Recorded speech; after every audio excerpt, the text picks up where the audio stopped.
Hi friends, welcome to our YouTube channel ఈ study Telugu. నేను మీ నరేష్. మరి మనం డిఎస్సికి సంబంధించినటువంటి టెస్ట్ సిరీస్ని అయితే చేసుకోవడం జరుగుతుంది. దీనిలో భాగంగా మన గతంలో ఒక 4 క్లాసులు అనేవి కంప్లీట్ చేసుకోవడం జరిగిందండి. ఈరోజు మన 5th క్లాసు ఈ సిరీస్లో భాగంగా. అయితే ఏమంటే తెలంగాణలో ఆల్రెడీ డేట్స్ అనేవి అనౌన్స్ చేసిండ్రు. డిఎస్సికి సంబంధించి మనకు ఆల్రెడీ ఆల్ టికెట్స్ కూడా డౌన్లోడ్ చేసుకోవడం జరిగింది. అదేవిధంగా ఏపీలో కూడా టెట్ మరియు డిఎస్సి నిర్వహించడానికి ప్రభుత్వం సన్నద్ధమైంది. వాళ్ళు కూడా అంటే మనం చెప్పేటటువంటి క్లాసులు అనేటివి తెలంగాణతో పాటు ఏపీ వాళ్ళకు కూడా, తెలంగాణ ఏపీ మరియు సీటెట్ రాసే వాళ్ళకి, అదేవిధంగా ఇంకా ఎన్టీపీసీ కానివ్వండి మరియు ఎస్ఎస్సి కానివ్వండి, సెంట్రల్ లెవెల్లో చూసుకుంటే ఈ ఎగ్జామ్స్ ఎవరైతే ప్రిపేర్ అవుతున్నారో వాళ్ళందరూ కూడా మన క్లాసులు అనేవి యూజ్ అవుతాయి. అందుకే ఫ్రెండ్స్, ఎవరైతే కొత్తగా చూస్తున్నారో వాళ్ళు ఛానల్ని సబ్స్క్రైబ్ చేసుకోండి, లైక్ చేయండి, మీ ఫ్రెండ్స్కి కూడా షేర్ చేయండి. మరి ఈరోజు మన క్వశ్చన్స్ ఏమున్నాయో ఒకసారి చూద్దాం. ఫస్ట్ క్వశ్చన్ చూడండి. కింది వాటిలో శ్రీనివాస రామానుజన్కి సంబంధించి సరికానిది ఏది? ఈ మధ్యలో ఈ రకమైనటువంటి ప్రశ్నలు ఎక్కువగా వస్తున్నాయండి. మనకు 4 ఆప్షన్లు ఇచ్చి ఏబీ కరెక్టా, ఏబీసీ కరెక్టా, సిడి కరెక్టా ఈ రూపంలో వస్తున్నాయి. లేదా సరికాంది ఏది లేదా సరైంది ఏది అని చెప్పేసి ఎక్కువ మొత్తంలో రావడానికి అవకాశం ఉంది. కాబట్టి ఒకసారి చూద్దాం. ఫస్ట్ది ఏముంది? 1729ని రామానుజన్ సంఖ్య అంటారు. రైట్. ఎందుకంటే మనందరికీ తెలిసిందే రామానుజన్ అంటే మనకు గుర్తొచ్చేటటువంటి నంబర్ 1729. కాబట్టి ఫస్ట్ ఆప్షన్ అనేది కరెక్టు. సెకండ్ది చూడండి. ఫెలో ఆఫ్ రాయల్ సొసైటీకి ఎన్నికైన తొలి భారతీయుడు అని ఉందండి. ఇది కూడా కరెక్టే. మరి థర్డ్ది గణిత దినోత్సవం డిసెంబర్ 22. ఎస్ అండి, అతను పుట్టిన తేదీ డిసెంబర్ 22 అనేది. చివరి ఆప్షన్ చూసుకుంటే భారత ప్రభుత్వం రామానుజన్ జ్ఞాపకార్థం 2012లో పోస్టల్ స్టాంపు విడుదల చేసిందని ఉందండి. ఇగో ఇక్కడ మనకి ఇది మిస్టేక్ ఉంది. ఏంటంటే భారత ప్రభుత్వం 2011వ సంవత్సరంలో పోస్టల్ స్టాంపుని విడుదల చేయడం జరిగింది. మరి 2012వ సంవత్సరంలో భారత ప్రభుత్వం ఏం చేసిందంటే 2012వ సంవత్సరంని గణిత సంవత్సరంగా ప్రకటించిందండి. 2012వ సంవత్సరంని గణిత సంవత్సరంగా ప్రకటించడం జరిగింది.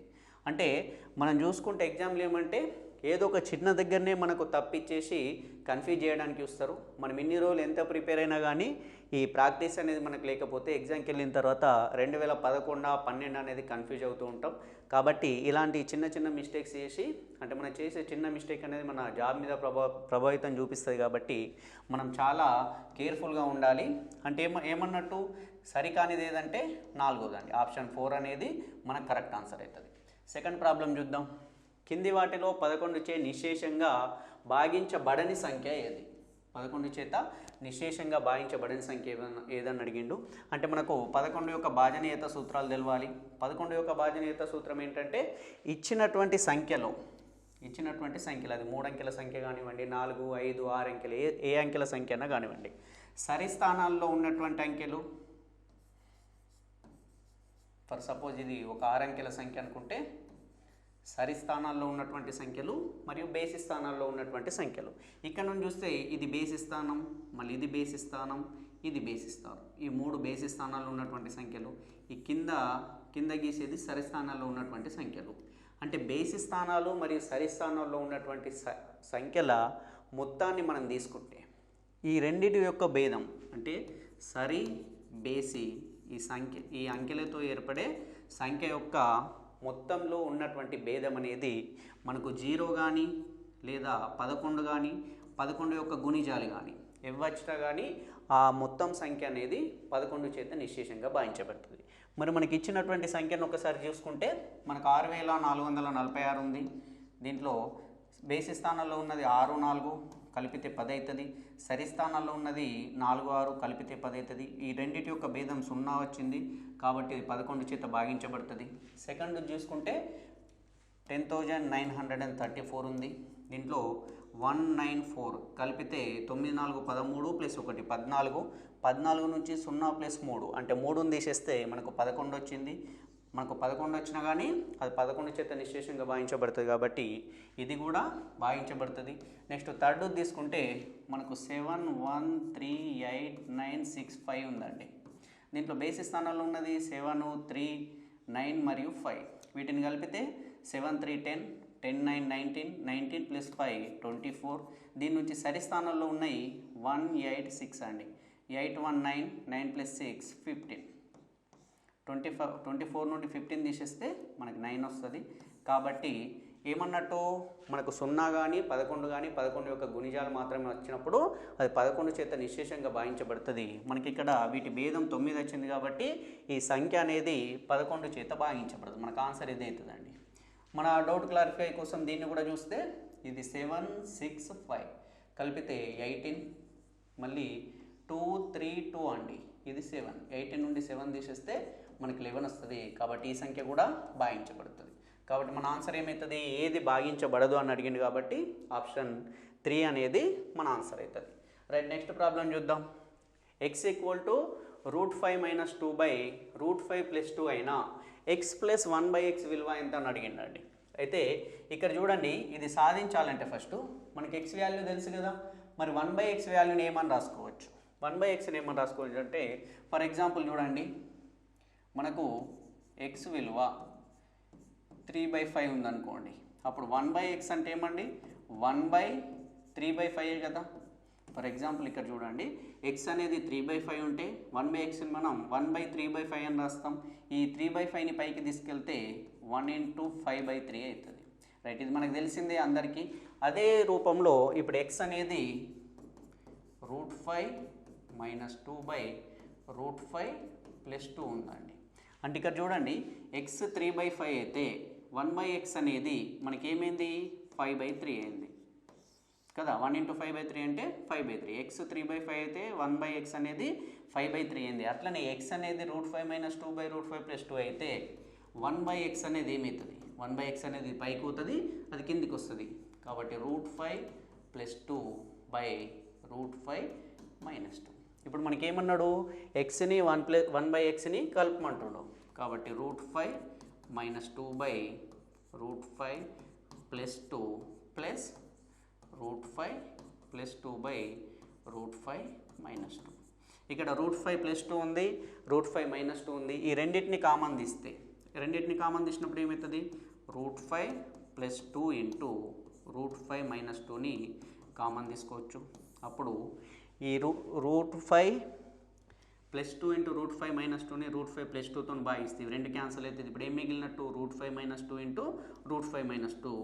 అందుకే మనం దీన్ని √5 - 2 హోల్ స్క్వేర్ అని రాసుకోవచ్చు కదా. చూడండి ఇక్కడ ఎట్లా మారుతుందంటే, ఇక్కడ ఒకటి 3/5 ఉందనుకుందాం, నెక్స్ట్ది 4/7 ఉందని అనుకుందాం. ఫర్ ఎగ్జాంపుల్ ఈ రూపంలో ఉందనుకుంటే ఈ 5 7లు అనేటివి రెండు కూడా ప్రధాన సంఖ్యలు కాబట్టి రెండింటికి ఉమ్మడి కారణాంకం అనేది లేదు. అట్లని ఇక్కడ కూడా ఉమ్మడి కారణాంకం లేకుండే. ఇప్పుడు 5 7 కారణాంకంగా రాయాలంటే 5 7 × 35 కదా, 35 రాసినట్టు √5 + 2 × √5 - 2ని కారణాంకంగా తీసుకున్నాం. ఇప్పుడు ఇక్కడ రాయాలంటే ఈ 35ని 5తోని భాగిస్తే మనకు 7 వస్తుంది, 7 × 3 అని రాస్తాం. ప్లస్ ఈ 35ని 7తోని భాగిస్తే 5 వస్తుంది, 5 × 4 అని రాస్తాం. అంటే దాని అర్థం ఏంటి, దీంతో భాగిస్తే అంటే దీంతో గుణించాలి, ఇది దీంతో గుణించాలి అన్నట్టు.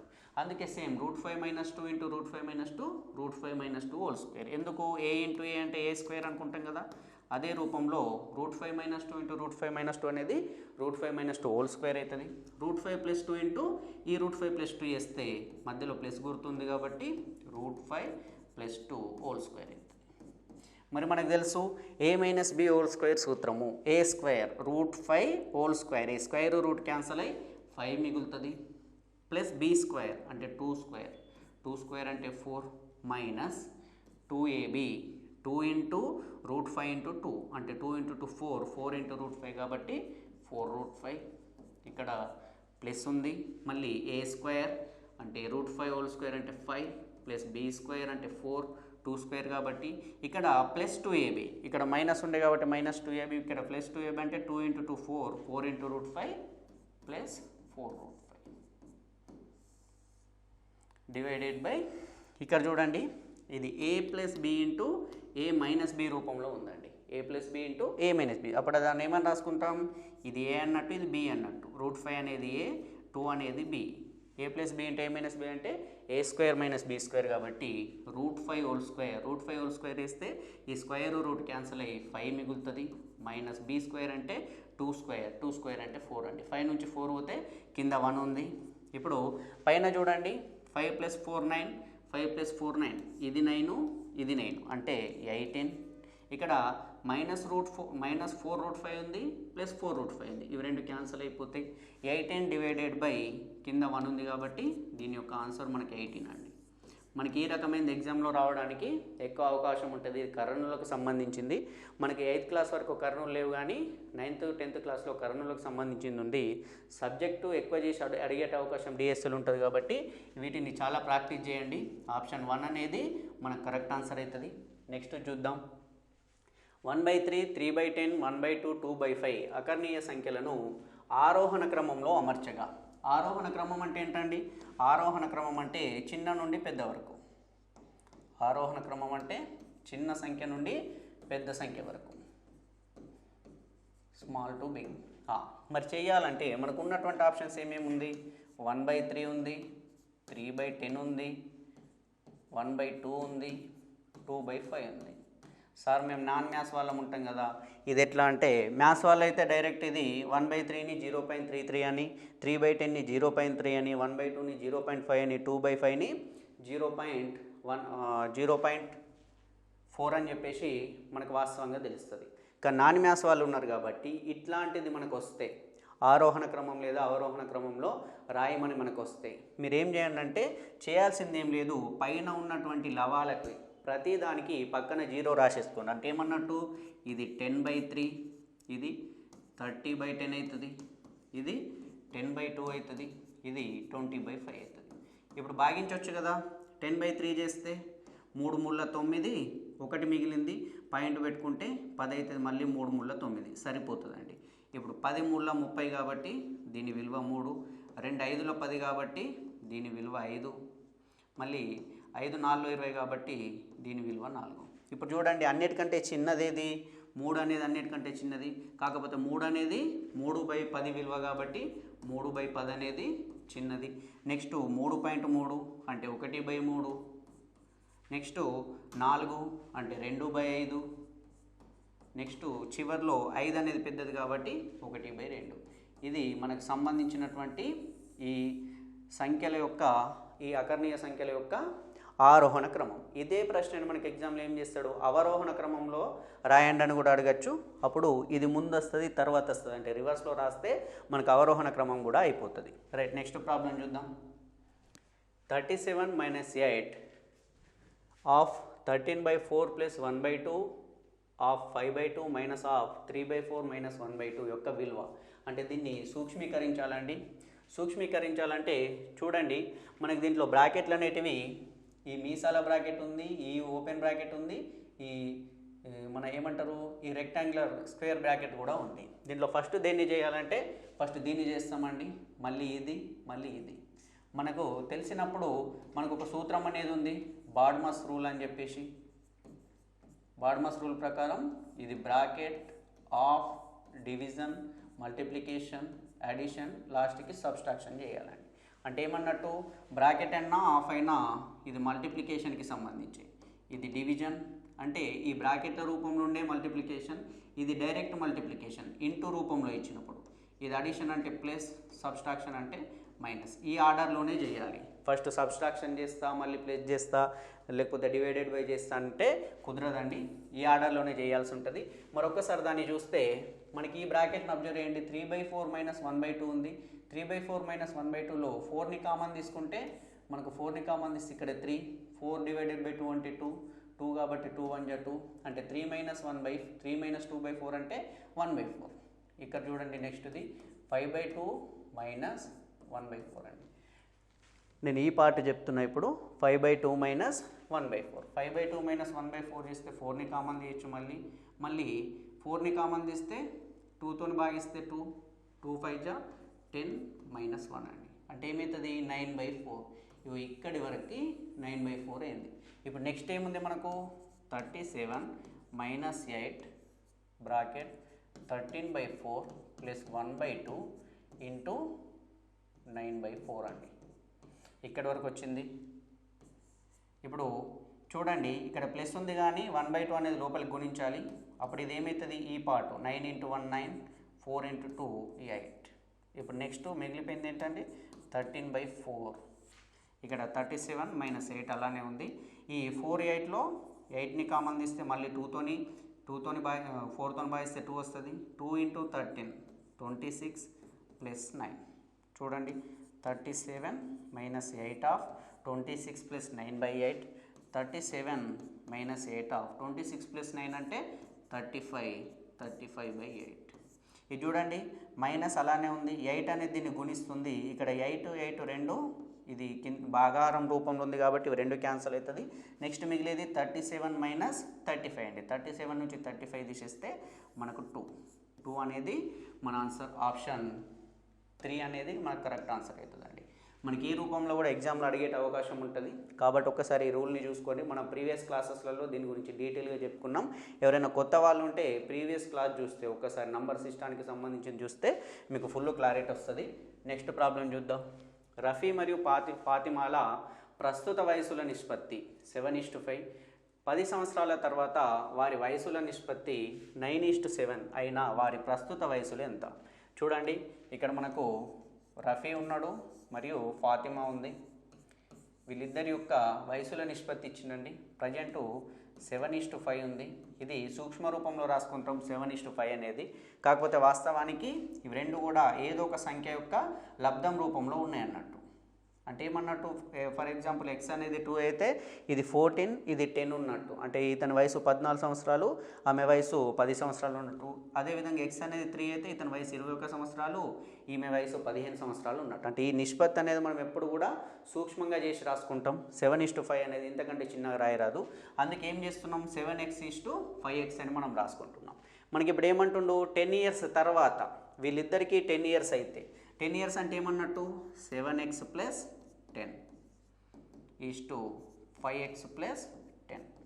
10 సంవత్సరాల తర్వాత ఈ నిష్పత్తి అయితే ఏదైతుందో 7x:5x అంటే 7:5 నిష్పత్తి ఏదైతుందో ఇది 10 ఇయర్స్ తర్వాత 9:7గా మారింది.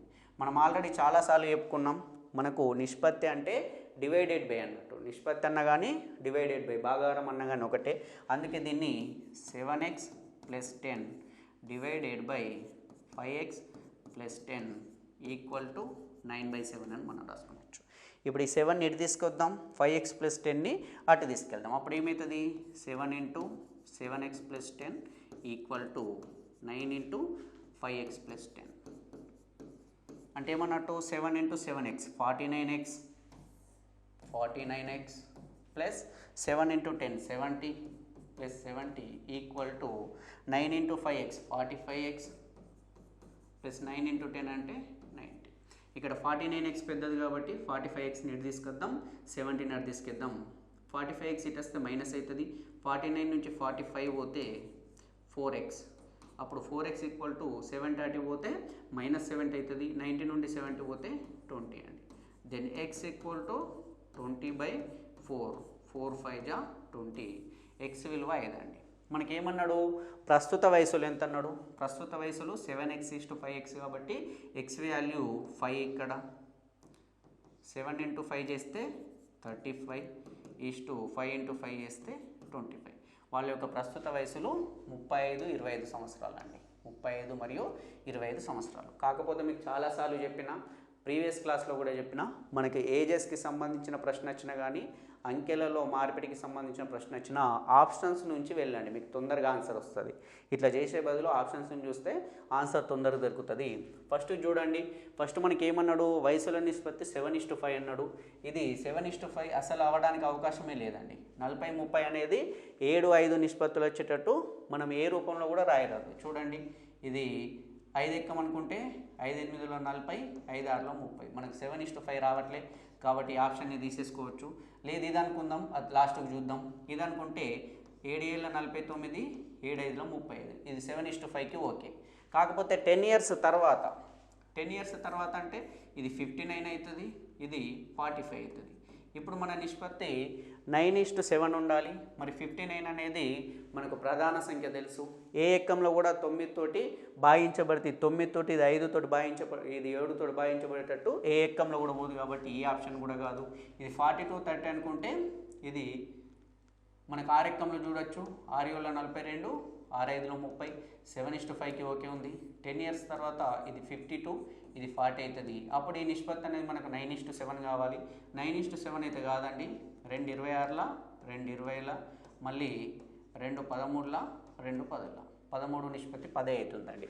అదే వీటిని చూస్తే 35 25 5 7 జా 5 5 జా 10 ఇయర్స్ తర్వాత 45 35 అవుతుందండి. అప్పుడు 5 9 జా 5 7 జా 9:7 7:5 రెండింటికి ఈక్వల్ అయింది. కాబట్టి ఒక్కసారి మనం కొద్దిగా మైండ్ పెట్టి ఆలోచిస్తే ఆప్షన్స్ నుంచి దొరుకుతుంది. లేదు సార్ ఇట్లా చేస్తామంటే ఇట్లా చేయండి, మీకు ఎలా వీలైతే అలా చేయండి. నెక్స్ట్ చూద్దాం. 21 మంది అండి. ఇక్కడ 21 మంది టైపిస్టులు రోజుకి 8 గంటల వంతుల పని చేస్తే 14 రోజులలో ఒక పుస్తకంను టైప్ చేయగలరు. అయినా 6 టైపిస్టులు రోజుకి 7 గంటలు పని చేస్తూ ఎన్ని రోజులలో అదే పుస్తకాన్ని టైప్ చేయగలరు? ఇక్కడ చూడండి, మనకు లింక్ ఇక్కడ ఉంటుందండి. అదే పుస్తకాన్ని టైప్ చేయడం అంటుండు అంటే పుస్తకం మారతలేదు, దాంట్లో ఉన్న పేజీలు మారతలేవు, ఏం మారతలేవు. ఓన్లీ మనుషులు మరియు వాళ్ళు వర్క్ చేసేటటువంటి టైం మాత్రమే మారుతుంది. ఫస్ట్ దాంట్లో చూడండి, 21 మంది టైపిస్టులు ఉన్నారు. రోజుకి 8 గంటల చొప్పున పనిచేస్తూ 14 రోజులలో ఒక పుస్తకాన్ని వీళ్ళు కంప్లీట్ చేసిండ్రు. ఇదే పుస్తకాన్ని, అందుకే నేను ఈక్వల్ టు గుర్తుపెట్టిన, పుస్తకం మారలేదు. ఇదే పుస్తకాన్ని 6 టైపిస్టులు 7 గంటల చొప్పున పని చేస్తే ఎన్ని డేస్లలో అవుతుంది? మనకు చాలా సింపుల్ అండి. మనకు ప్రశ్న చూస్తే ఏం చేయాలని అనుకుంటాం. ఇప్పుడు చూడండి, మనకు డేస్ కావాలి కదా, డేస్ కావాలి కాబట్టి డేస్ ఈక్వల్ టు 21 × 8 × 14. ఈ 6 × 7 ఇటు వస్తే డివైడెడ్ బై అవుతుంది. 6 × 7 7 1 జా 7 2 జా 2 1 జా 2 3 జా 3 1 జా 3 7 జా 8 × 7 56 కాబట్టి 56 రోజులలో కంప్లీట్ చేస్తారండి. 56 డేస్. ఆప్షన్ 2 అనేది మనకు కరెక్ట్ ఆన్సర్ అవుతుంది. మనం చేయాల్సింది ఒకటే, మీకు చాలాసార్లు చెప్పిన, ఇలాంటి ప్రశ్నలు వచ్చినప్పుడు మనకు అదే పుస్తకాన్ని కానీ లేదా అదే పనిని కానీ అదే గోడని కట్టడం కానీ అదే గుంతలు తవ్వడం కానీ ఇట్లాంటిది వస్తే వాటిని ఈక్వల్ చేసేయండి. ఇట్లాంటి ప్రశ్న వచ్చినప్పుడు రెండు సమానం అన్నట్టే. ఇక్కడ మనుషులు డేస్ వర్క్ మారుతుంది అంతేగాని ఆ పని సమానమే కాబట్టి ఈక్వల్ టు గుర్తుపెట్టేస్తే మీకు ఆన్సర్ అనేది ఈజీగా వస్తుంది. రైట్, నెక్స్ట్ చూద్దాం. ఒక సంఖ్యలో 65%, దానిలో 4/5వ వంతు కన్నా 21 తక్కువ అయితే ఆ సంఖ్యను కనుక్కోండి అంటుండండి. ఒక సంఖ్య అనేది మనకి ఎప్పుడు కూడా 100% ఉంటుంది. ఏ సంఖ్య అన్నా కానీ దానికి అది 100%. దీంట్లో 65% విలువ అంటుండు.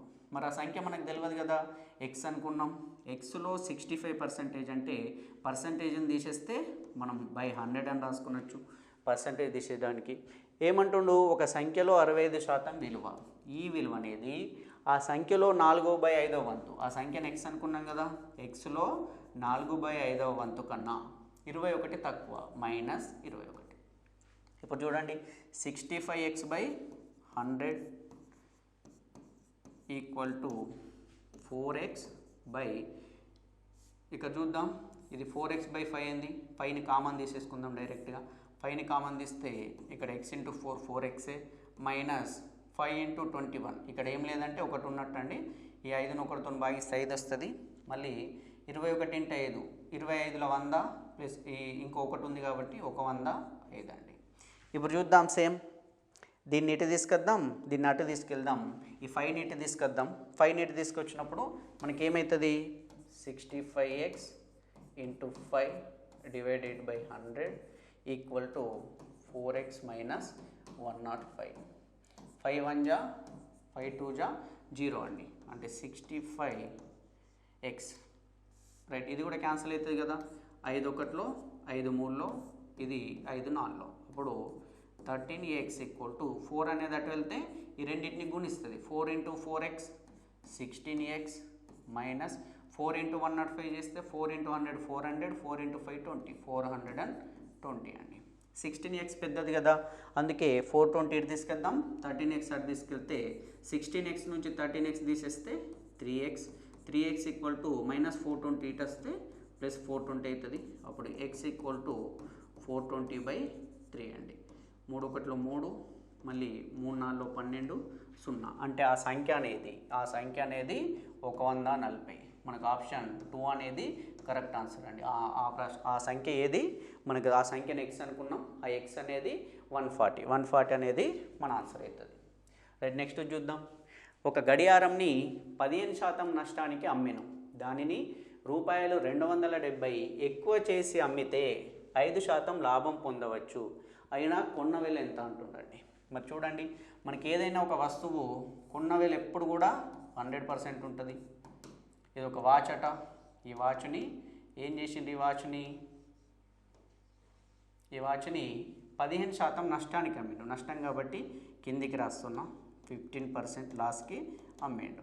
ఆ వాచ్ ఎంతో కొంత ఉండే, దాన్ని 15% నష్టానికి అమ్మేండు. ఒకవేళ ఈ 15% నష్టానికి అమ్మిన తర్వాత ఒకవేళ దీని ధరని 270 రూపాయలు ఎక్కువ చేసి అమ్మితే, అంటే 15% నష్టం పోయే బదులు దీని ధరని ప్లస్ 270 రూపీస్ ఎక్కువ చేసి అమ్మితే అప్పుడు అతనికి 5% లాభం వస్తుంది. అతను అంటే ఏమన్నట్టు, అతను ప్లస్లలోకి వెళ్ళిపోతుండే, ప్లస్ 5%. రైట్, ఇప్పుడు మన కిట్కు ఇక్కడనే చూడాలండి. మనకి ఏం తెలుస్తుందంటే, మనం ఆల్రెడీ -15%లో ఉన్నాం. కానీ ఎప్పుడైతే ఈ ధరని ఇంకో 270 రూపీస్ ఎక్కువ చేస్తే మనం -15 నుంచి +5%కి వెళ్తున్నాం. అంటే ఎంత మార్పు వస్తుందండి? -15 అనేది ఫస్ట్ 0కి వచ్చేస్తుంది. అంటే 15% మనకు లాభం వచ్చింది. అంటే లాస్లో ఉన్న వాళ్ళం ఏమీ లాస్ కాకుండా అవుతున్నామంటే మనకు అది లాభం జరిగినట్టే. దేనివల్ల? ఈ 270 రూపీస్ వల్ల. కాబట్టి 15% ఇక్కడ మనకు వచ్చింది, ఇంకో 5% మనకు పెరుగుతుంది. అంటే ఓవరాల్గా 15 + 5 20% అనేది మనకి చేంజెస్ వచ్చిందండి. ఈ 20% అనేది ఈ 270కి ఈక్వల్. ఇక్కడ మనకి తెలియాలండి. ఎందుకు ఈక్వల్ అంటే, ఈ 15% లాస్లో ఉన్నప్పుడు ఈ 270 ఎక్కువ చేసి అమ్మినప్పుడే మనం 5% ప్రాఫిట్లోకి వెళ్ళిపోతున్నాం. అంటే ఏమన్నట్టు, 15 + 5 20% అనేది 270కి సమానమైతే ఆ వస్తువు కొన్న వేళ 100% ఉంటుంది. అందుకే ఏం చేస్తాం, 270 / 20 చేస్తే, 270 / 20 చేస్తే మనకు 1% వాల్యూ వస్తుంది. మనకు ఆ వస్తువు 100% ఉంటుంది కాబట్టి ఇంటూ 100 చేస్తున్నాం. 0 0 క్యాన్సల్, 2 1 జా 2 5 జా 0. 27 × 50 అండి. 27 × 50 చేస్తే 0 0, 5 7 జా 35, క్యారీ 3, 5 2 జా 10 + 3 13 అండి. 1350 లేదా 1350, 1350 రూపాయలు అండి. 1350 రూపాయలు. ఆ వస్తువు కొన్న వేళ 1350 రూపాయలు. ఈ 100% అనేది 1350 రూపాయలకు సమానం అండి. రైట్, నెక్స్ట్ ప్రాబ్లం చూద్దాం.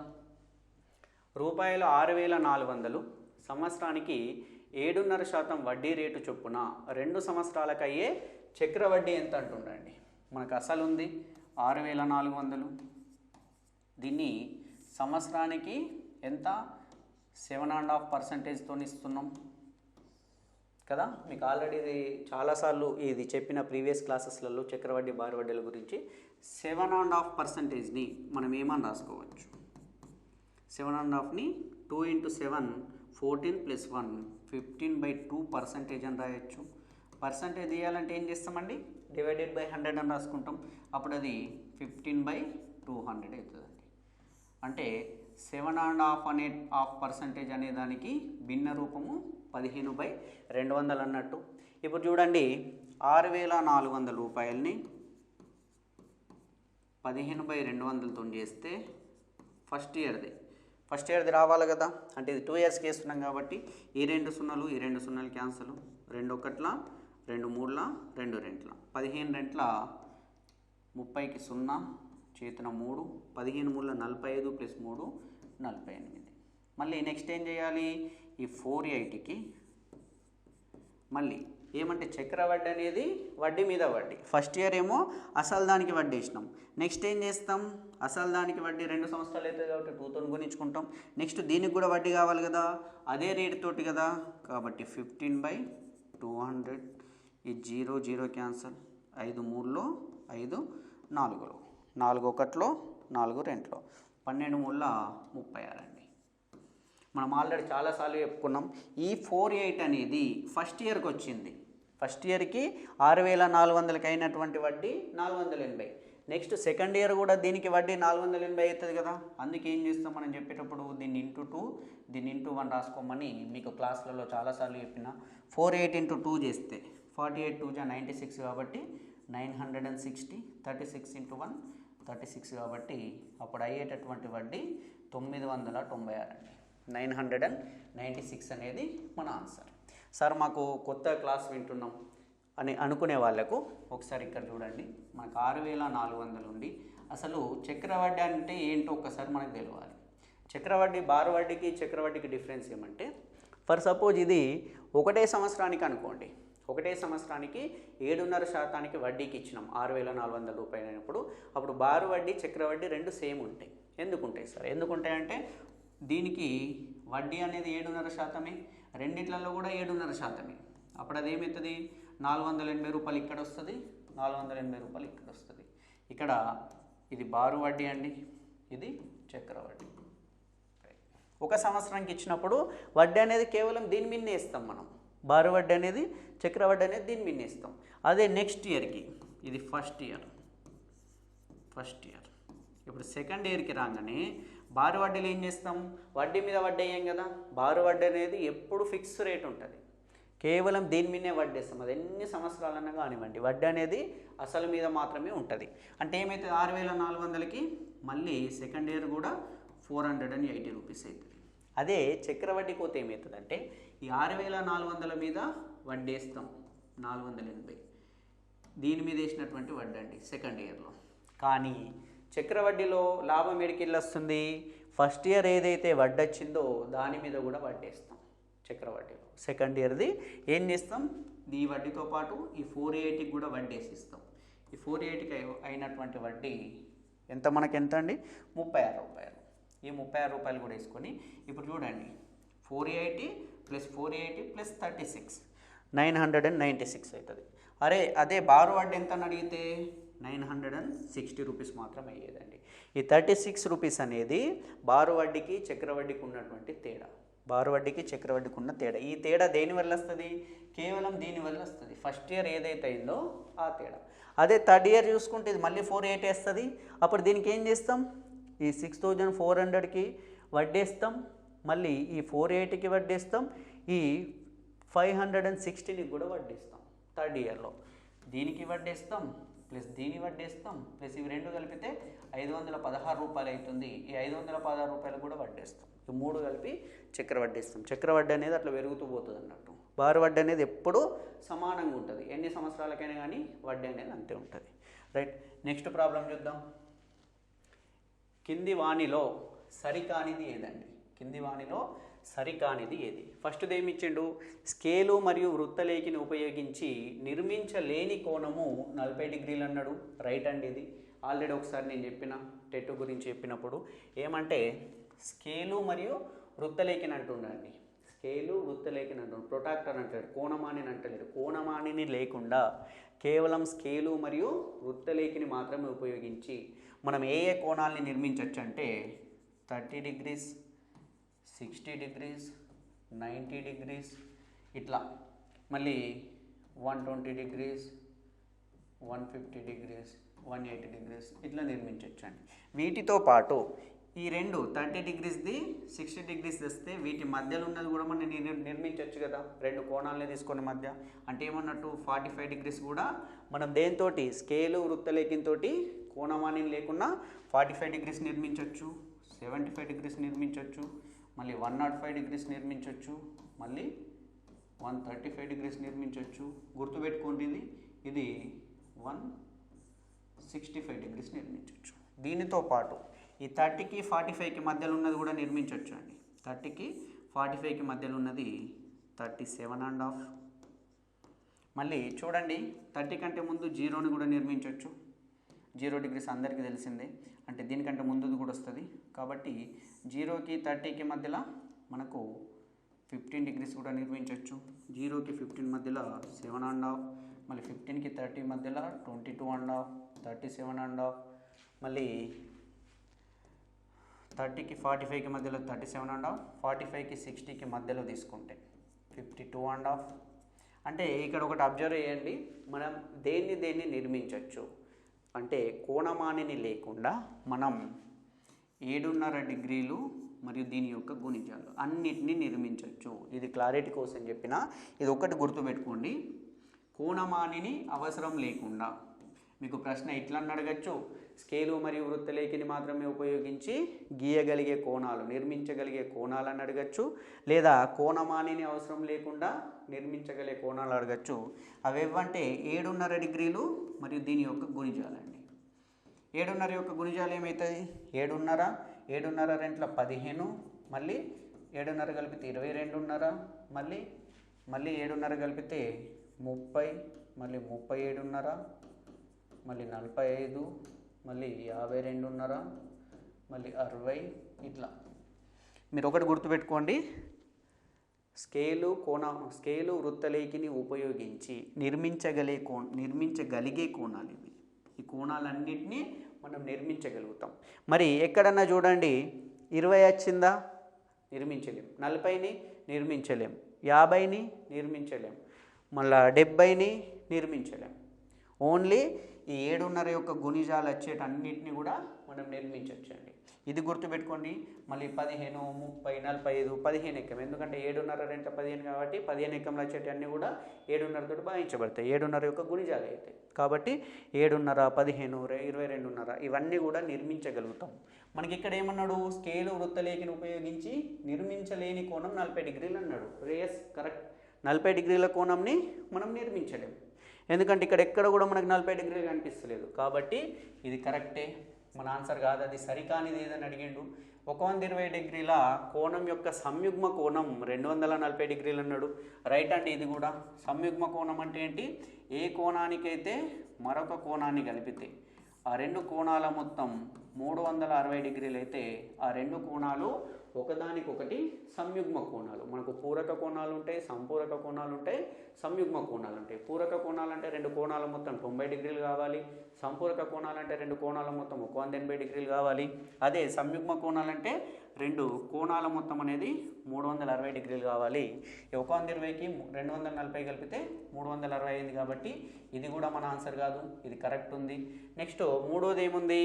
ఒక తలంలోని 3 లేదా అంతకన్నా ఎక్కువ సరళ రేఖలు ఒకే బిందువు వద్ద ఖండించుకున్నచో ఆ రేఖలు ఖండన రేఖలు అన్నాడండి. 3 లేదా అంతకంటే ఎక్కువ అంటుండు. ఇవి ఒక బిందువు వద్ద ఖండించుకుంటే ఈ ఖండన బిందువుని ఏమంటుండు? ఆ రేఖలు ఖండన రేఖలు అన్నాడు. కాకపోతే ఈ రేఖలు ఖండన రేఖలు కావండి. ఈ రేఖలు అనుశక్త రేఖలైతే, ఈ రేఖలు అనుశక్త రేఖలైతే లేదా మిలిత రేఖలైతే, అనుశక్త రేఖలు లేదా మిలిత రేఖలైతే ఈ బిందువుని అనుశక్త బిందువు లేదా మిలిత బిందువు అంటారు. అంటే ఏమన్నట్టు? మరి ఖండన రేఖలు అంటే ఏవి సార్? ఖండన రేఖలు అంటే కేవలం 2 రేఖలు మాత్రమే ఖండించుకుంటే ఇవి ఖండన రేఖలు. ఇదొక రేఖ, ఇదొక రేఖ. ఈ ఖండన రేఖలు ఖండించుకున్నప్పుడు ఎక్కడైతే 2 ఖండన రేఖల మధ్య కోణం అనేది 90 డిగ్రీలు ఉంటుందో అప్పుడు ఈ రేఖలు ఒకదానికొకటి లంబ రేఖలు అవుతాయి. ఈ రేఖలు ఏమవుతాయి? లంబ రేఖలు అవుతాయి. ఈ లంబ రేఖలు అనేటివి ఖండన రేఖలే. ఖండన రేఖలు అంటే 2 రేఖలు ఖండించుకోవడం. అదే 3 లేదా అంతకంటే ఎక్కువ రేఖలు ఖండించుకుంటే అవి మిలిత రేఖలు. అంటే మనకేమని ఇచ్చిండు ఇక్కడ? ఆ రేఖలు ఖండన రేఖలు అన్నాడు. ఇది తప్పు. మనకు తప్పు ఉన్నది ఆన్సర్ కాబట్టి ఆప్షన్ 3 అనేది మన ఆన్సర్ అవుతుంది. మరి ఆప్షన్ 4 ఏమి ఇచ్చిండు? తిర్యక రేఖకు ఒకే వైపున ఉన్న అంతర కోణాలు, వాటిని సహాంతర కోణాలు అంటారు. ఈ కోణాలు సంపూరక కోణాలని ఇచ్చిండండి. మరి మనకు తిర్యక రేఖ అంటే 2 సమాంతర రేఖలను ఒక రేఖ ఖండిస్తే దాన్ని తిర్యక రేఖ అంటారు. మరి తిర్యక రేఖకు ఒకే వైపున ఉన్న అంతర కోణాలు అన్నాడు. అంటే అవి ఇవ్వండి. ఇవి అంతర కోణాలు అంటే లోపల ఉండాలి, ఒకే సైడ్కు ఉండమన్నాడు. అంటే ఈ 2 అన్న కావచ్చు, ఈ 2 అన్న కావచ్చు. ఈ 2 కోణాలు సంపూరక కోణాలు అన్నాడు. ఎస్ కరెక్ట్ అండి. ఈ 2 కోణాల మొత్తం మనకు 180 డిగ్రీస్ అవుతుంది. కాబట్టి ఇది కూడా కరెక్ట్. ఇది గుర్తుపెట్టుకోవాలి. ఇది కూడా ఆప్షన్లలో రావచ్చు. తిర్యక రేఖకు ఒకే వైపున ఉన్నటువంటి అంతర కోణాలు, సహాంతర కోణాలు అనేటివి సంపూరకాలు 180 డిగ్రీస్ అవుతుంది. ఇది కూడా కరెక్టే. కాబట్టి మనకు ఆప్షన్ 3 అనేది మనకు రాంగ్ ఉంది. కాబట్టి ఆప్షన్ 3 అనేది మనకు ఆన్సర్ అవుతుంది. నెక్స్ట్ చూద్దాం. ఒక చతుర్భుజంలోని కోణాలు x degrees, x+10 degrees, x+20 degrees, x+30 degrees అయినా అందులో పెద్ద కోణం ఏదంటుండండి. మరి మనకేం తెలుసు? ఏదైనా ఒక చతుర్భుజం తీసుకుంటే దానిలోని కోణాల మొత్తం అనేది 360 డిగ్రీలు అవుతుంది. అది త్రిభుజాన్ని తీసుకుంటే 180 డిగ్రీలు అవుతుంది. ఇప్పుడు మనకి ఏం కావాలి, x degrees plus x plus 10 degrees plus x plus 20 degrees plus x plus 30 degrees, ఇవన్నిటిని కలిపితే మనకు 360 డిగ్రీస్ కావాలి. 1 2 3 4 ఎక్స్లు ఉన్నాయి, 4x plus 10 plus 20 30, 30 plus 30 60 degrees equal to 360 degrees. మనకు 4x ఈక్వల్ టు 360 మైనస్ 60 వేస్తే 300 degrees. Then x equal to 300/4 చేస్తే 4 7 జా 28, 2 మిగిలింది, 4 5 జా 20, కాబట్టి x వాల్యూ 75 డిగ్రీస్. అంటే 75 డిగ్రీస్ అనేది x విలువ. కాకపోతే మనకు అందులో పెద్ద కోణం ఏదని అడిగిండు, మనకి x అనేది చిన్న కోణం అండి, దీంట్లో అన్నిటికంటే పెద్ద కోణం x ప్లస్ 30 డిగ్రీస్, కాబట్టి 75 ప్లస్ 30 డిగ్రీస్ చేస్తే 105 డిగ్రీస్. 105 డిగ్రీస్ అంటే ఆప్షన్ 3 అనేది మనకు ఆన్సర్. రైట్, నెక్స్ట్ చూద్దాం. ఒక లంబకోణ సమద్విబాహు త్రిభుజ వైశాల్యం 129 చదరపు సెంటీమీటర్లు అయినా దాని కర్ణం ఎంత అని అడుగుతుండండి. ఒక లంబకోణ సమద్విబాహు అండి. అయితే ఇక్కడ చిన్న మిస్టేక్, ఇది 128 అండి, 129 తోటి మనకు ఉండదు, ఆన్సర్ రాదు. 128 చదరపు సెంటీమీటర్లు. అయితే చూడండి, లంబకోణ సమద్విబాహు త్రిభుజం అంటుండు. మరి లంబకోణ సమద్విబాహు త్రిభుజం అంటే ఫస్ట్ ఏంటని మనకు తెలియాలి. లంబకోణం ఉండాలి 90 డిగ్రీస్, 90 డిగ్రీస్ ఉండడంతో పాటు సమద్విబాహు అన్నాడండి. సమద్విబాహు అంటే రెండు భుజాల పొడవులు సమానంగా ఉండాలి. ఈ రెండు భుజాల పొడవులు సమానంగా ఉంటాయి. ఇది దాని యొక్క కర్ణం అవుతుంది. ఇది ట్రయాంగిల్ పీక్యూఆర్ అనుకుందాం, దీంట్లో క్యూ దగ్గర 90 డిగ్రీస్ ఉంది. ఇది లంబకోణ సమద్విబాహు త్రిభుజం. దీని యొక్క వైశాల్యం ఇచ్చిండు. మరి ఈ లంబకోణ సమద్విబాహు త్రిభుజం యొక్క వైశాల్యం అనేది భూమి ఇంటూ ఎత్తు. ఏ త్రిభుజాన్నైనా కానీ భూమి ఇంటూ ఎత్తే. దీని యొక్క వైశాల్యం 128 చదరపు సెంటీమీటర్లని ఇచ్చింది ఇది మొత్తం అనేది. కాకపోతే మనకి ఇక్కడ తెలవాలి, లంబకోణ సమద్విబాహు త్రిభుజంలో భుజాల పొడవులు ఏ, ఎందుకంటే రెండు భుజాల పొడవులు సమానం కావాలి సమద్విబాహు త్రిభుజం కాబట్టి. అప్పుడు కర్ణం అనేది ఏమవుతుంది, మనకు పైథాగరస్ సిద్ధాంతం ప్రకారము కర్ణం మీది వర్గము మిగిలిన రెండు భుజాల మీది వర్గాల మొత్తానికి సమానం కావాలి. అప్పుడు ఈ వర్గం కావాలంటే రూట్ వేసుకుంటాం, ఇది అందరికీ తెలిసిందే. √a² ప్లస్ √a² అంటే √2a². దీని నుంచి a² అనేది బయటకు వస్తే ఏ అవుతుంది అంటే దీని యొక్క కర్ణం అనేది a√2 అవుతుంది. ఇది మనకు తెలియాలి. లంబకోణ సమద్విబాహు త్రిభుజంలో కర్ణం అనేది a√2, దాని యొక్క భుజాలు అనేటివి ఏ రూపంలో ఉంటాయి. ఇప్పుడు మనకేమి ఇచ్చిండు, దీని యొక్క వైశాల్యం ఇచ్చిండు. వైశాల్యం అనేది ½ a × a అండి, ½ a × a. ఏ త్రిభుజ వైశాల్యమైన ½ ఇంటూ భూమి ఇంటూ ఎత్తు, ½ a × a ఈక్వల్ టు 128 అంటుండు. అప్పుడు a × a a² equal to 1/2లో 2 అటు పోతే దాన్ని గుణిస్తుంది, గుణించినప్పుడు 256 అవుతుందండి. a అనేది 256. Then a equal to √256. మనకు 256 అనేది దేని యొక్క వర్గము, 16 యొక్క వర్గం అండి. 15 యొక్క వర్గము 225, 16 యొక్క వర్గము 256. Then a equal to 16. మరి a అనేది 16 అయినప్పుడు మనకు అడిగింది ఏంటి, దాని కర్ణం ఎంత అని అడిగిండు. a అనేది ఇది 16 అయినప్పుడు దీని కర్ణం అనేది a√2 అవుతుంది మనకు తెలిసింది. కాబట్టి దాని యొక్క కర్ణము అనేది 16√2. దీని యొక్క కర్ణము 16√2. ఆప్షన్ 1 అనేది మనకు కరెక్ట్ ఆన్సర్ అండి. దీని యొక్క కర్ణము a√2 రూపంలో ఉండాలి కాబట్టి 16√2. నెక్స్ట్ చూద్దాం. సమలంబ చతుర్భుజంలోని సమాంతర భుజాల పొడవుల నిష్పత్తి 5:2, వాటి మధ్య దూరము 16 సెంటీమీటర్ అయినా సమలంబ చతుర్భుజ వైశాల్యం 280 చదరపు సెంటీమీటర్లు అయినా సమాంతర భుజాల కొలతలు ఎంత అని అడిగిందండి. మరి మనకు సమలంబ చతుర్భుజం ట్రిపీజియం అనేది ఈ ఆకారంలో ఉంటుంది. దీంట్లో మనకు సమాంతరంగా ఉన్నటువంటి భుజాలు ఇదండి, ఈ భుజం రెండు సమాంతరంగా ఉంటాయి, మిగిలిన రెండు భుజాలు సమాంతరంగా ఉండవు. కాబట్టి ఈ భుజాల యొక్క నిష్పత్తి 5:2 ఉన్నాడు. అంటే ఇది 5 భాగాలు ఉంటే ఇది 2 భాగాలు ఉంది. విలువలు తెలివాయి కాబట్టి XX అని రాసుకుంటున్నాం. కరెక్ట్ విలువలు తెలివాయి కాబట్టి వీటి మధ్య దూరం అంటుండండి. ఈ రెండు భుజాల మధ్య దూరమే మనకి ఎత్తు అవుతుంది, హైట్. ఈ హైట్ అనేది ఇక్కడ చూసినా ఎక్కడ చూసినా సమానంగా ఉంటుంది. ఎందుకు సమానంగా ఉంటుందంటే ఈ రెండు సమాంతరంగా ఉన్నాయి కాబట్టి. ఈ రెండు భుజాలు సమాంతరంగా ఉన్నప్పుడు హైట్ అనేది ఎక్కడైనా మారదు, హెచ్గా తీసుకుంటాం. ఇప్పుడు ఏమంటుండో దీని యొక్క వైశాల్యము, మనకు ట్రెపేజియం యొక్క వైశాల్యానికి సూత్రం half h into a plus b. ఇక్కడ హెచ్ అనేది సమాంతర భుజాల మధ్య దూరం, హైటు. ఇక్కడ ఏబీలు అనేటివి ఆ రెండు భుజాల కొలతలు. ఇది ఎంతనట్టు మనకు, ఇది 280 చదరపు సెంటీమీటర్లు అని ఇచ్చిండు. ఇప్పుడు మనకు హాఫ్ ఇంటూ హెచ్ వాల్యూ తెలుసు, హెచ్ విలువ 16 సెంటీమీటర్లు అని ఇచ్చిండు, హాఫ్ 16. ఇప్పుడు ఇది 5x ప్లస్ ఇది 2x, రెండింటిని కలిపితే 7x అవుతుంది, ఈక్వల్ టు 280 అండి. అప్పుడు 2 1 జా 2 8 జా 8 into 7 56x equal to 280. Then x equal to 280 divided by 56.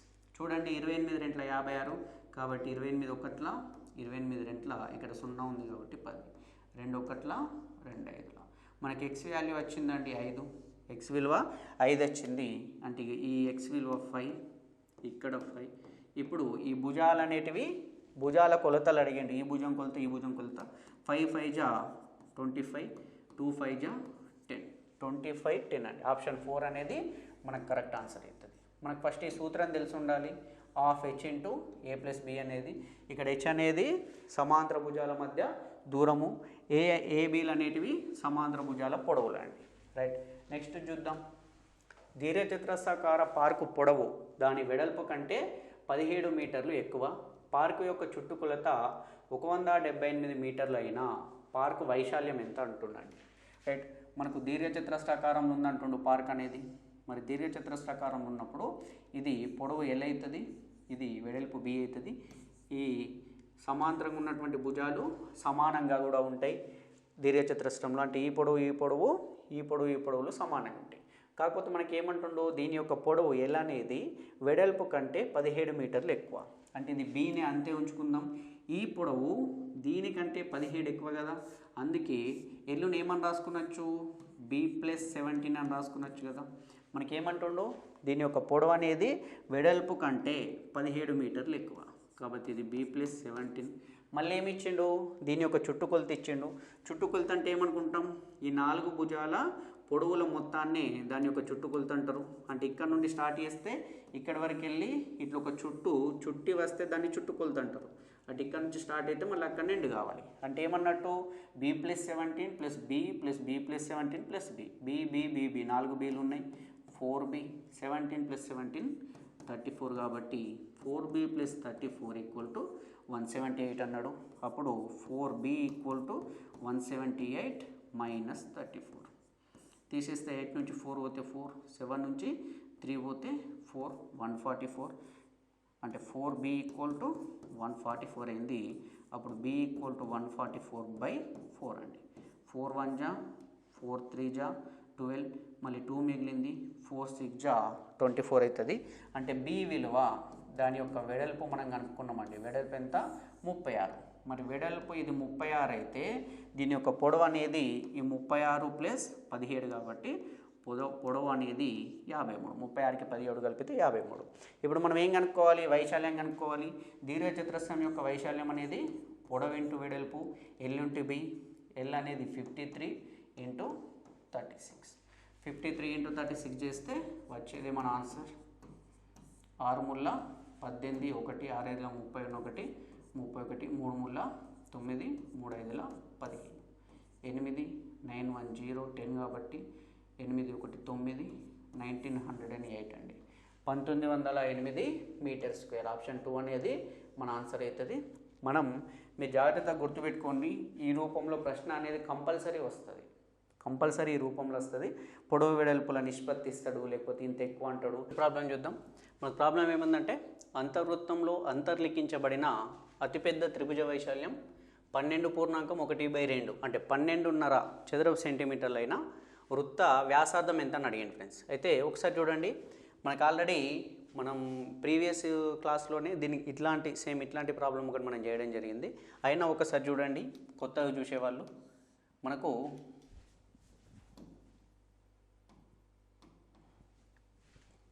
అర్ధవృత్తంలో అంటున్నాడండి. అర్ధవృత్తంలో అంటే మనం అర్ధవృత్తాన్ని ఎలా తీసుకుంటాం? అర్ధవృత్తంలో అంతర్లిఖించబడినటువంటి అతిపెద్ద త్రిభుజం అంటుండు. మరి అర్ధవృత్తంలో త్రిభుజాన్ని ఎలా అంతర్లిఖించవచ్చు అంటే మనం చూడండి ఇలా అండి.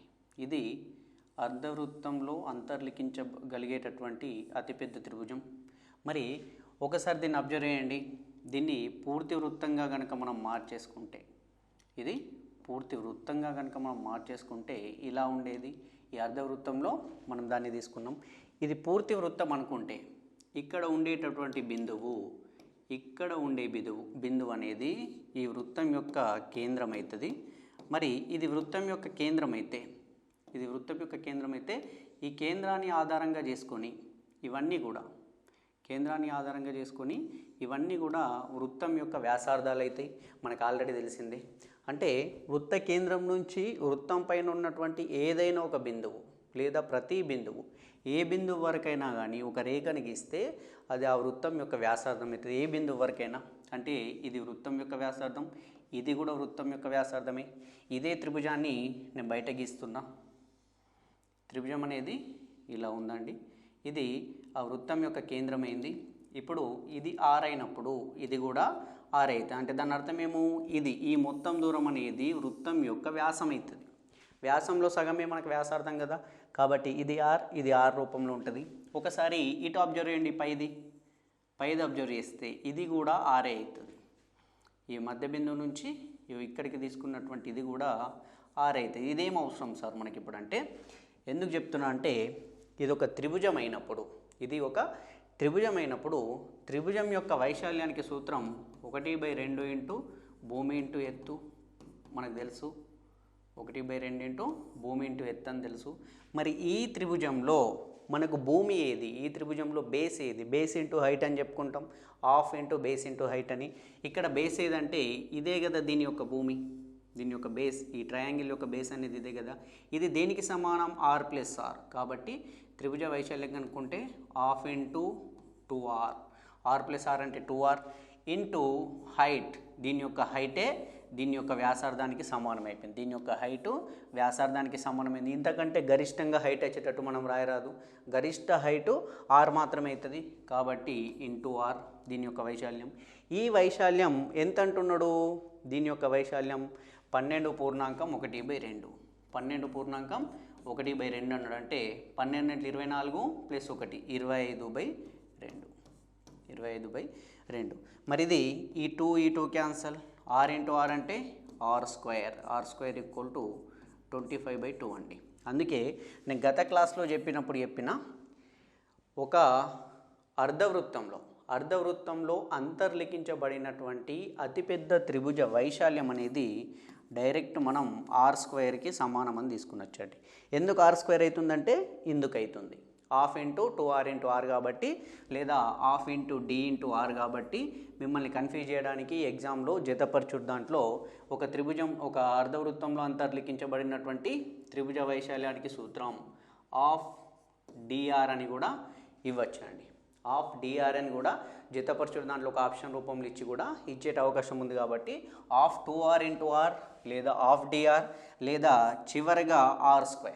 అంటే ఏమన్నట్టు, ఒక అర్ధవృత్తంలో అంతర్లిఖించబడినటువంటి త్రిభుజం యొక్క వైశాల్యం అనేది ఆ వృత్తం యొక్క వ్యాసార్థం వర్గానికి సమానమవుతుంది, r² సమానమవుతుంది. ఇప్పుడు r² = 25/2, దెన్ r √25/2 అండి. అంటే √25/2. √25 వాల్యూ 5/2 అంటే r విలువ 5/2. ఆప్షన్ 2 అనేది మనకు కరెక్ట్ ఆన్సర్ అండి, 5/2. మనము ఒకటే గుర్తుపెట్టుకోవాలి, ఏదైనా అర్ధవృత్తంలో అంతర్లిఖించబడినటువంటి త్రిభుజ వైశాల్యం అనేది ఆ వ్యాసార్థం యొక్క వర్గానికి సమానమవుతుంది. ఇది మనకు సెంటెన్సెస్ రూపంలో ఇచ్చి కూడా సత్యం అసత్యం అనే దాంట్లో కూడా అడిగేట అవకాశం ఉంటుంది. లేదా దీన్ని హాఫ్ dr అనొచ్చు, లేదా హాఫ్ dr అనొచ్చు, లేదా 2r ఇంటూ ఆర్ అంటే automatically r into r r² అవుతుంది. రైట్, ఈ మూడింటిని మనం గుర్తుపెట్టుకోవాలి. హాఫ్ dr అనేది కూడా ఆప్షన్లో ఇవ్వచ్చు. అంటే వ్యాసం ఇచ్చి కూడా ఒక అర్ధవృత్తంలో అంతర్లిఖించబడిన త్రిభుజం యొక్క వ్యాసం, త్రిభుజం యొక్క వ్యాసం అనేది అంటే అర్ధవృత్తం యొక్క వ్యాసం అనేది ఇంత అయినప్పుడు దాని వైశాల్యం ఎంత అని అడగచ్చు. అంటే డి విలువ ఇచ్చి వైశాల్యం కనుక్కోమనొచ్చు. డి విలువ ఇచ్చినప్పుడు d/2 చేస్తే r విలువ వస్తుంది, r × r చేస్తే మనకు వైశాల్యం అనేది వస్తుంది. కాబట్టి ఇది వచ్చేట అవకాశం ఎక్కువగా ఉంది. దీని మీద కొద్దిగా కాన్సన్ట్రేషన్ పెట్టి గుర్తుంచుకోండి. సరే ఫ్రెండ్స్, మనం నెక్స్ట్ ప్రాబ్లం చూద్దాం. నెక్స్ట్ ప్రాబ్లం చూద్దాం. 20 మీటర్లు 16 మీటర్లు కొలతలు గల ఒక దీర్ఘచతురస్రాకార పొలం యొక్క మూలన 14 మీటర్ల పొడవు గల ఒక తాడుతో ఒక ఆవును కట్టివేసిన పొలం బయట మేయగల స్థల వైశాల్యం ఎంత అంటుండండి. రేపు చూద్దాం. ఒక దీర్ఘచతురస్రాకారపు పొలం ఉంది, దీర్ఘచతురస్ర ఆకారపు పొలం ఉంది. దీని యొక్క కొలతలు ఇచ్చిండు. ఇది 20 మీటర్లు, ఇది 16 మీటర్లు పొడవు వెడల్పులు ఇచ్చిండు. దీనికి ఒక మూలన, ఏదో ఒక మూలన, ఈ మూలన అనుకుందాం. ఈ మూలన 14 మీటర్ల పొడవు గల తాడుతో ఒక ఆవును కట్టివేసిన. ఇక్కడ ఒక తాడు ఉందండి. ఈ తాడు యొక్క పొడవు 14 మీటర్లు. 14 మీటర్ల పొడవు గల తాడుతో ఒక ఆవుని కట్టేసిండు. ఇక్కడ ఇది ఆవు అనుకుందాం. ఆవుని కట్టేస్తే మనకి ఏమంటుందండి, పొలం బయట ఆవు, పొలం బయట ఏది ఆవు మేయగల స్థల వైశాల్యం ఎంత అంటుందండి. రైట్, ఇప్పుడు చూడండి, ఈ తాడు యొక్క పొడవు 14 మీటర్లు ఉంది. ఇది ఎంత పరిధిలో మేయచ్చు? మరి ఈ 14 మీటర్లతోటి ఇది ఇక్కడి వరకు వెళ్ళచ్చు, అంటే ఒక రౌండ్ తిరగచ్చు కదా. రైట్, ఇంత పరిధిలో ఆవు మేయడానికి అవకాశం ఉంది. కాకపోతే మనకి ఏమడిగిండు, బయట మేయగల స్థల వైశాల్యం అంటుండండి. ఇదంతా కూడా లోపలిది వస్తుంది మనకు. ఇది పొలం లోపలతో, మనకి ఇది అవసరం లేదు. ఇప్పుడు బయటది ఎంత అని అడుగుతున్నాడు. రైట్, ఇక్కడ బొమ్మ కొద్దిగా పటం అటు ఇటు రావచ్చండి. ఇది 14 మీటర్లు. అంటే ఇక్కడ అబ్జర్వ్ చేయండి, ఇది ఒక సర్కిల్ అనుకుంటే, ఇది ఒక వృత్తం అనుకుంటే, ఈ 14 మీటర్లు అనేది ఏమవుతుంది, దాని యొక్క వ్యాసార్థం అవుతుందండి. అంటే ఇటు కూడా 14 మీటర్లే, ఇటు కూడా 14 మీటర్లే. బొమ్మ ఇట్లుంది అనుకుందాం, దూరంకి వెళ్ళి ఇటు కూడా 14 మీటర్లే. ఇక్కడ నుంచి ఎటువైపు తీసుకున్నా 14 మీటర్ల రేంజ్లోనే ఈ ఆవు అనేది తిరగగలుగుతుంది. మరి ఇది ఒక వృత్తమైనప్పుడు, దీన్ని 4 భాగాలు చేసినాం అనుకోండి. ఇట్లా 1 2 3 4 ఈ 4 భాగాలు చేస్తే ఇక్కడ ఏర్పడేటటువంటి కోణం, దీన్ని సెక్టార్ కోణం అంటారు. సెక్టార్ కోణంతో కూడా ఈ సెక్టార్ వైశాల్యం ఎంత తెలిస్తే మనకు ఆన్సర్ తెలిసిపోతుంది. ఈ సెక్టార్ అనేది మరి ఎన్ని డిగ్రీల కోణం చేస్తుంది? త్రిభుజాన్ని 4 భాగాలు చేసినాం.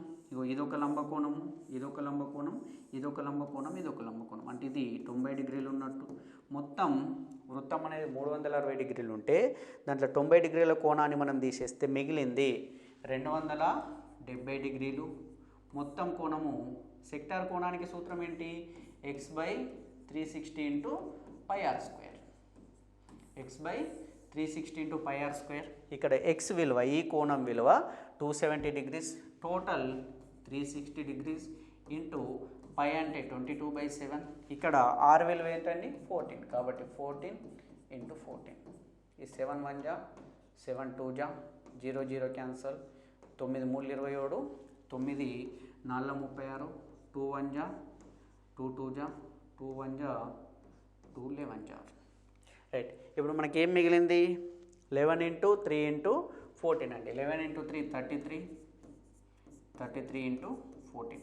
14 ముళ్ళ 42, చేతన్ 4, 14 ముళ్ళ 42 + 4 46. ఆ ఆవు బయట మేయగల స్థలం యొక్క వైశాల్యం 462 మీటర్² అండి. ఇది సెక్టార్ వైశాల్యం ఫార్ములాను ఉపయోగించి. లేదు సార్ అంటే ఒకసారి చూడండి, ఇదొక వృత్తమైంది, ఈ వృత్తానికి వ్యాసార్థం మనకు తెలిసింది. మరి వృత్తానికి వ్యాసార్థం తెలిసినప్పుడు మనం వృత్త వైశాల్యాన్ని కనుక్కొనొచ్చు πr² సూత్రంతో. అప్పుడు ఇది 22/7 × 14 × 14 అవుతుంది. వృత్తం యొక్క వైశాల్యం వస్తుంది మనకు 14 × 2 28, 28 × 22. 28 2 56 కాబట్టి నేను డైరెక్ట్ రాసేస్తున్నా, 616 అండి. రైట్, ఇది ఈ వృత్తం యొక్క మొత్తం వైశాల్యం. కానీ మనకి ఈ భాగం అవసరం లేదు కదా. ఇవన్నీ భాగాలు ఉన్నాయి, 1 2 3 4. ఈ 4 భాగాల్లోకి వెళ్ళి ఒక భాగం మనకు అవసరం లేదు. ఈ 616కి వెళ్ళి 4 భాగాలకు వెళ్ళి ఒక భాగం అవసరం లేదు, మనకు 3 భాగాలే కావాలి. కాబట్టి దీన్ని డివైడెడ్ బై 4 భాగాలు చేస్తే ఒక భాగం విలువ వస్తుంది. మనకు 3 భాగాలే కావాలి కాబట్టి ఇంటూ 3 చేస్తే మన ఆన్సర్ వస్తుంది. చూద్దాం. 4 1 4, 2 మిగిలింది, 4 5 20, 1 మిగిలింది, 4 4 16, 154 ఇంటూ 3 చేస్తే అదే మన ఆన్సర్ అండి. 3 4 12, 1 3 5 15, 1 16, 3 1 3 ప్లస్ 1 4, 462. ఇట్లా కూడా మనం కనుక్కొనొచ్చండి. పై ఆర్ స్క్వేర్ సూత్రంతో చేస్తే, అంటే ఇంటూ 3/4 చేస్తున్నాం. దీన్ని బై 4 చేస్తే 1 పార్ట్ వాల్యూ వస్తుంది. మనకు 3ది కావాలి కదా, కాబట్టి ఇంటూ 3 చేస్తే 462. ఏదైనా యూజ్ చేసుకోండి. రైట్, నెక్స్ట్ చూద్దాం. x 2x 4xల మధ్యగతం 12 అయినా ఆ దత్తాంశం యొక్క అంక మధ్యమం ఎంత అంటున్నాడండి. దీని యొక్క మధ్యగతం ఇచ్చిండు, మధ్యగతం ఇచ్చి అంక మధ్యమం అడుగుతుండు. మరి మనకు ఫస్ట్ మధ్యగతం అంటే ఏమని తెలియాలి.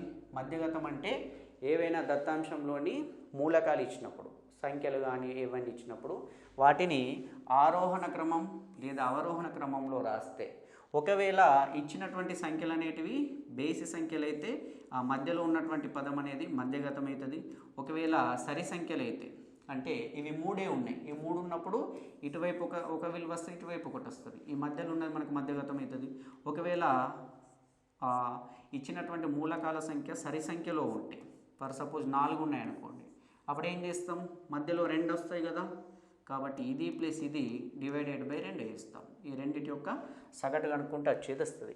ఇక్కడ మనకు 3 ఉన్నాయి కదా, కాబట్టి ఇది x, ఇది 2x, ఇది 4x, ఇది ఇదే రూపంలో ఉంటాయి. కాబట్టి దీని యొక్క మధ్యగతం అనేది మధ్యది 2x అవుతుంది. ఈ 2x విలువ 12 అంటుండు, అప్పుడు x విలువ 6 అవుతుంది, ఎందుకంటే 12/2 చేస్తే. ఇప్పుడు మనకి వీటి విలువలు తెలిసినాయి. x అనేది 6, 2x అంటే ఇది 12, 4x అంటే ఇది 24. వీటి యొక్క విలువలు తెలిసినాయి. ఇప్పుడు మనం అంక మధ్యమం అంటే సగటు ఏవరేజ్ కనుక్కోవాలంటే రాశుల మొత్తం బై రాశుల సంఖ్య 24కి 6 కలిపితే 30, 30 ప్లస్ 12 42 డివైడెడ్ బై 3 రాశులు ఉన్నాయి కాబట్టి డివైడెడ్ బై 3. 3 1 జా 3 పోతే 1 మిగిలింది, 3 4 జా 12 కాబట్టి వీటి యొక్క అంక మధ్యమం అనేది 14 అండి. ఆప్షన్ 2 అనేది మనకు కరెక్ట్ ఆన్సర్ అవుతుంది. సో ఫ్రెండ్స్, ఇది మనకు మన డిఎస్సి సిరీస్కి సంబంధించినటువంటి 5th క్లాస్ అండి. నెక్స్ట్ క్లాస్లలో ఇంకా కొన్ని ప్రాబ్లమ్స్ గురించి డిస్కస్ చేసుకుందాం. మనకు టైం అనేది మెయిన్గా తెలంగాణ వాళ్ళకైతే ఎగ్జామ్ అనేది దగ్గరలో ఉంది, ఏపీ వాళ్ళకి టైం ఉంది. కాబట్టి క్లాసెస్ని రెగ్యులర్గా ఫాలో అవ్వండి. మీరు ఎంత రెగ్యులారిటీ మెయింటైన్ చేస్తే మీకు కాంటెంట్ సబ్జెక్ట్ అనేది అంత నాలెడ్జ్ పెరుగుతుంది. సో ఫ్రెండ్స్, అందరికీ ఆల్ ది బెస్ట్.